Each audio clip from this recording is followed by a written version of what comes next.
yaakaaruma nag ne sénégalais yi dañuy demander arrestation wu nu ñu koy waxee sax. Azoura Fall dafa am kay ñenn ci sénégalais yi. ñoo xam ne dañoo gis ne wax ji muy wax di ko jëmale ci ay nit ba pare di ko wax ci pénc mi mooy l'espace public dafa war a tax ñu topp ko. bari na ay sénégalais yoo xam dañ ko yaakaar. ma seetlu beneen affaire également mooy même ñi nga xam ne ñoo far ak moom je veux dire su ma nee ñi far ak moom mooy ñi bokk ak moom parti. en tout cas ñi nga xam ne ñoom laay am habitude di leen lire sur les réseaux sociaux yu demee noonu da nga doon miin ci temps wu Macky Sall bu nekkee ci pouvoir bi ñu far ak moom bu ñu saagaa wala bu ñu saagaa seeni opposants ñi nga xam ne ñoo bokk ak ñoom parti souvent dañuy am tendance à les protéger ou à justifier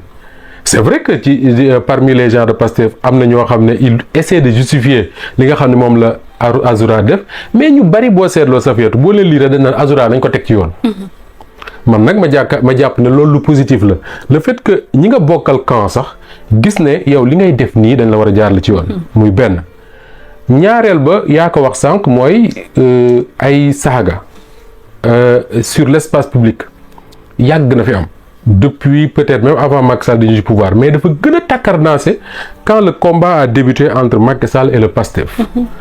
bi PASTEF faloo également ñu yaakaar ne day wàññeekuwul. am ñu continuer di wax yu ñàkkee kersa yu ñàkkee teggin même boo ko tuddewul saaga sax da nga naan wax ji waxuwul ci penc mi su ma nee penc mi nag mooy réseaux sociaux yi mooy télévision yi mooy rajo yi mooy fi nga xam ne daal boo fa waxee ñëpp dégg la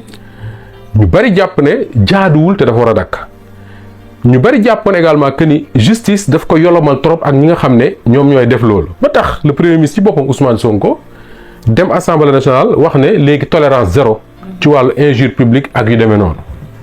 ba mu koy wax man dama jàpp ne waxu ko ndax boppam waxu ko ndax président de la république waxu ko ndax président wu assemblée waxu ko ndax ministre yi nga xam ne dañu incarner disons ay institutions dama jàpp ne daf ko wax pour tous les sénégalais moo tax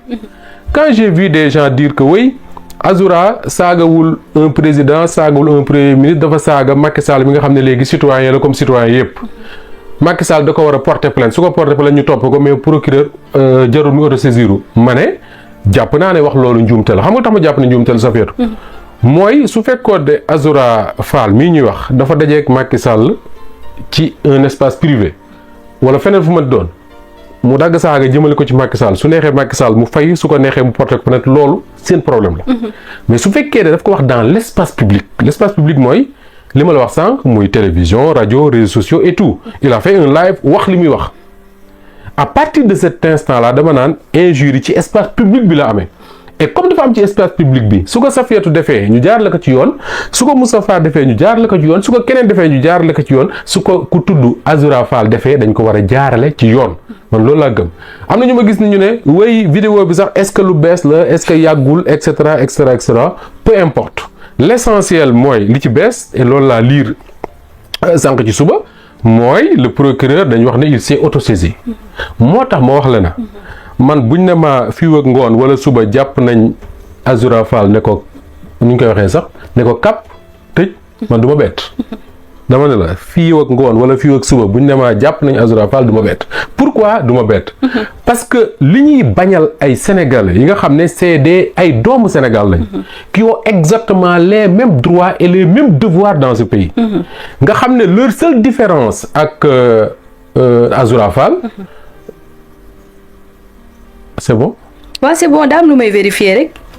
man kay daf may perturber nag wax dëgg yàlla waaw d'accord nga xam ne leur seule différence avec Azoura Fall mooy Azoura dafa farak Ousmane Sonko ñoom ñu contre Ousmane Sonko te contre Ousmane Sonko du délit farak Ousmane Sonko du ndam ce que je veux dire par là mooy su fekkee ne ku contre Ousmane Sonko revendiquer ko publiquement dafa wax ju ñàkke kersa wala ju ñàkke teggin wala ay saaga jëmale ko ci Ousmane Sonko ñu jaarale ko ci yoon keneen koo xam ne da nga farak moom wax ju ni mel dañ la war a jaarale ci yoon surtout soo ko waxee dans l'espace public man loolu laa gëm beneen bi mooy gis nga kilifa soo àndeek moom doo ko wutal ay noon tey su fekkee ne da nga ànd ak Ousmane Sonko ne mooy sa leader ñëpp xam la ak moom ngay ànd ak moom fu muy dem ànd ak yow yaa war a nekk le premier à éviter di saaga leaderu jàmbur parce que boo saagaa leaderu jàmbur boobu dina jël saaga jëmale ko sa leader te doo ko mënal dara. parce que loo ci mënti dégg Safiatou Macky Sall lu ñu ko sikk lu ñu ko waxal ak lu mën def ci réew mi y a des Sénégalais yoo xam ne mooy seen leader.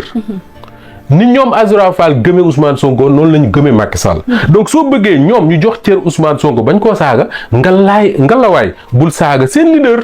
mais boo daggee saagam day jëme ko seen leader mais seen leader ñooñu noonu même man am nañ droit dagg saaga jëme ko seen leader su boobaa buñ leen toppee dañ la war a topp parce que leaderu jàmbur du tuuti. li ñuy wax naan sëriñ bul xeebal kenn ab sëriñam bul xeebal kenn ab bësam mais de la même manière bul xeebal kenn leader politique leader ci wàllu politique.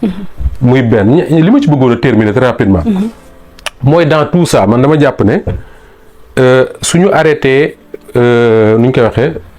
Azoura Fall wala buñ ko bañee arrêté en tout cas li mu wax ba ñu bari di ko dénoncer ba ñenn ñi naan nañ ko arrêté comme ni nga ko waxee sànq en tout cas je dis pas nañ ko arrêté mais nañ ko jaarale ci yoon. man dama ne su ko dee wax ci espace public bi su mettee nit ñi à ce point dafa engagé quelque part la responsabilité de Ousmane Sonko. xam nga lu tax. Ablaye Wade dafa doon wax ne y a des gens yoo xam ne tu gagnes avec eux mais tu gouvernes pas ak ñoom je dis pas que Ousmane Sonko day gouverner ak Azoura pas du tout loin de là mais li ma intéressé ci wax Ablaye Wade mooy am na ñoo xam ne c'est de bons militants. c'est de bons militants ñoo xam ne su wax jotee ñu waxal la su xeex jotee ñu xeexal la c'est de bons militants et Azoura Fall c'est un bon militant. Baye Fall Ousmane Sonko la man je respecte le combat bi nga xam ne moom la mené ba dem kaso ndax Ousmane Sonko. mais à partir du moment où Ousmane Sonko dafa nekk premier ministre du Sénégal nekk une institution de cette république. mënoo def différence entre Ousmane Sonko président wu Pastef Ousmane Sonko premier ministre boo gisee kenn ki la. man dama jàpp ne à partir de cet instant là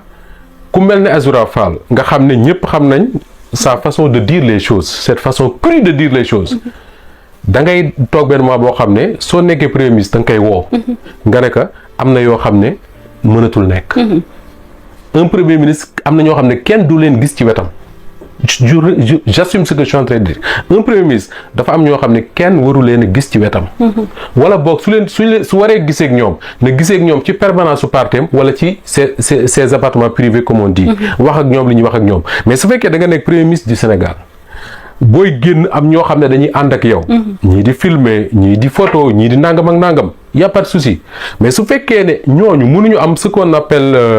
de la tenue et de la retenue. Parce que la République aussi, c'est de la tenue et de la retenue. Il y a des choses, dès que tu es au pouvoir, tu n'as plus le droit de le dire. Tout à fait. Il y a des comportements, dès que tu es au pouvoir, tu n'as plus le droit de le dire. Man, je donne un exemple. Man, je n'incarne absolument aucun pouvoir. Si ce n'est l'Igma Djaglel Fiji ou Al-Fajiri Mokoy Ligay. Mais tay, souma nekon au cœur du pouvoir, il y a des choses que j'avais le droit de dire publiquement, avec ma manière de le dire, doit avoir le droit de faire parce que,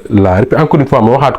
être au service de la République, c'est avoir d'abord de la tenue et de la retenue. Et malheureusement, j'ai l'impression que Azoura, on ne l'a pas aidé. On ne l'a pas aidé, moi. Dès que nous avons le pouvoir, nous avons Pastef, nous avons d'ailleurs un peu un dep, c'est-à-dire toog waxtaan seen biir. Mais écoutez, on a gagné. D'accord. Mais légui, on n'appartient plus au Pastef, on appartient au Sénégal. Le premier ministre qui est là devant nous, c'est le chef de notre parti, mais c'est le premier ministre de tous les Sénégalais. Le président de la République qui est là devant moi, c'est un militant de notre parti, au même degré que tous les autres militants, mais il est le président de la République du Sénégal. Il y a des choses yo xamné amatuñ droit di ko wax, il y a même fo xamné bu fa taxawé amuñu droit di ko djégé. Et il faut avoir le courage d'en parler pour que les gens évacuent. Parce que li bon dans tout ça, moi, Azoura, si nous ko doon gis tout le temps avec le Premier ministre, muy wax ak Premier ministre et tout, man na saaga sax les gens romb ko dem. Mais ñu bari tay bu ñu gisee mu saaga, li leen intéressé c'est pas nañu rendre justice de, mais il se dit simplement waaw parce que Ousmane dafa jege Ousmane Sonko. Donc finalement, son image dañ koy coller à l'image du Premier ministre. Et man, je suis encore une fois, au regret de le dire, il y a des choses à éviter. Surtout, si nous devons comme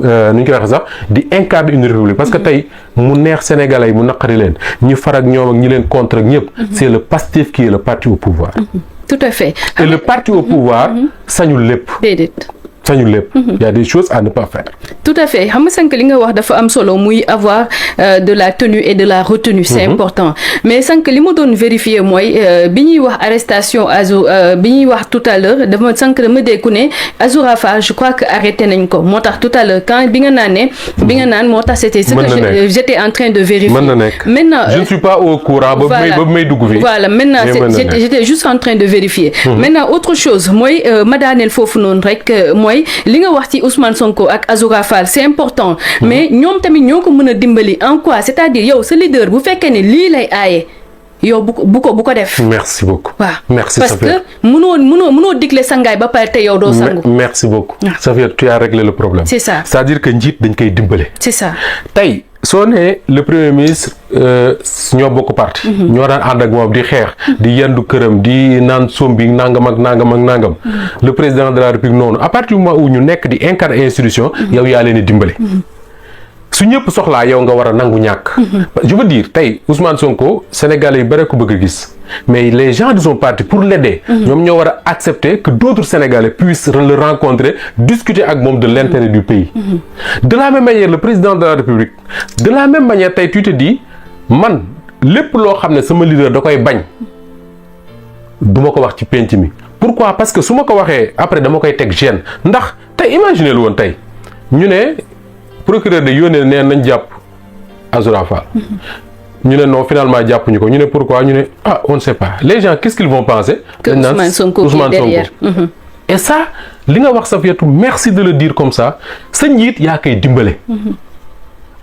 am na sax sëriñ yoo xam dañ koy wax naan taalibe yi dañuy dimbale seen sëriñ yi. par exemple li nga xam ne yow bëggoo nu ñu koy waxee sax.